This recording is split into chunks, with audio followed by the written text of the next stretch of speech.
Cette notion de jardin, finalement, elle est mal comprise. La notion de parc, de jardin. Pourtant, nous vivons en France, notamment, dans un monde où il y a beaucoup de jardins. Le Versailles, etc. Jardin à la française, comme on dit. Et en même temps, nous n'en assumons pas complètement la philosophie de cette notion de jardin. Le fameux jardin d'Éden, des premiers chapitres de la Genèse, Gan Éden. Et le jardin, c'est ce qui fait la dignité de l'homme, en fait, quelque part. Ou plutôt la dignité de ce que j'appelle le mésocosme. C'est-à-dire, c'est une façon de structurer la nature. C'est pas laisser la nature à l'état brut, si on peut dire, comme le serait plutôt le jardin à l'anglaise, quelque part. Et ça n'est pas non plus, c'est quelque chose quand même qui s'impose à nous, comme d'ailleurs une maison. La maison n'est ni quelque chose qui est né de la nature, enfin ce n'est pas de l'ordre de la nature, même si ça emprunte évidemment à la nature, mais c'est qu'autre chose, c'est quelque chose en plus. Et en même temps, c'est quelque chose qu'on ne peut pas changer comme ça, comme on veut. On peut le faire d'une façon particulière, je veux dire, de façon événementielle, on peut changer, on peut détruire une maison, on peut détruire un parc, on peut détruire un château, etc. Mais ce n'est pas quelque chose que nous faisons quotidiennement, comme le fait de manger, des légumes, etc.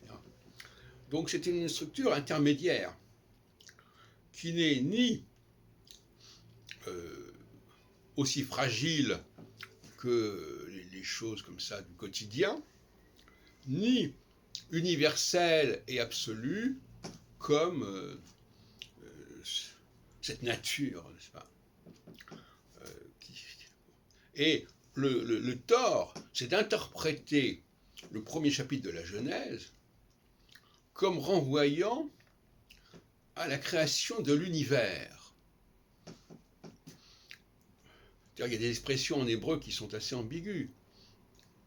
Le olam, quand on dit melech haolam, le olam c'est le monde. Mais est-ce qu'on parle ici de l'univers de façon absolue, ou bien de notre monde, notre petit monde, de notre petit jardin, qui n'est pas l'univers, mais qui n'est pas non plus quelque chose que nous pouvons modifier en permanence. Il y a une forme de structure. C'est une structure, le jardin. Et l'homme vit au sein de cette structure. Et ce qui me gêne, quand j'entends parler justement le dimanche matin les catholiques, c'est que quand ils parlent, c'est aussi vrai pour les juifs d'ailleurs, c'est que quand ils parlent de Dieu, ils confondent le Dieu créateur de l'univers, alors il y a un problème de traduction d'ailleurs, et le Dieu créateur de notre monde. Et d'ailleurs la preuve en est, à mon avis, le premier verset de la Genèse, Bereshit bara Elohim et hashamayim ve et haaretz. Aujourd'hui, nous savons que la notion que notre terre, c'est très peu de choses dans l'univers. Et par conséquent, le shamaïm, le ciel, c'est le ciel qui va avec notre terre.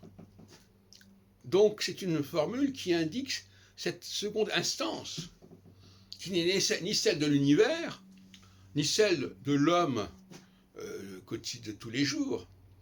C'est un monde intermédiaire.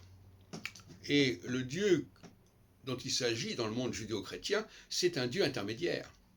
Et Jésus, lui, il n'est pas ce Dieu, il n'est ni ce Dieu originel, ni ce Dieu intermédiaire.